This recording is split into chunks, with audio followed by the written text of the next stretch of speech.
Simpleng ulam ng kabundukan. Hindi. Kinakanta ko na lang. Hello, hello, hello.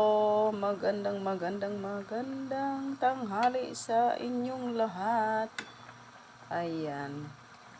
Ito lang ang ulam ni inyong lingkod, si Rosemary. And the Rhina ng kabundukan. Ito lang lakimi at may malunggay ay sapat na. Diba?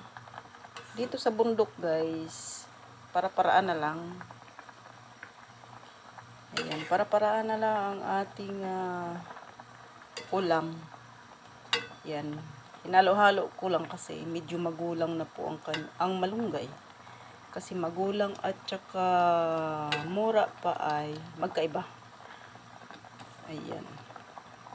Ang mura pa kasi yung dahon, yung pinakatalbos ng malunggay ay yun ay madaling maluto. Ito kasi magulang na siya guys. Yung iba kasi ayaw na nitong matanda na yung dahon. Pero ako okay lang, walang pili po guys kasi ito ay vitamins and minerals. Thank you sa inyong lahat. Ayan. Kayo po ba ay nananghalian na? Ako ay hindi pa. Ayan. Ito pa ako. Nagluluto pa siya guys. Ayan. Ayan. Siguro ay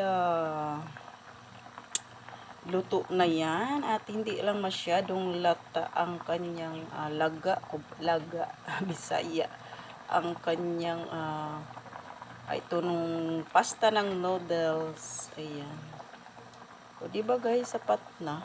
Sapat na ganyan lang na ulam. Ayan. Thank you for watching guys. God bless all. Merry Christmas and Happy New Year. Bye-bye. God bless.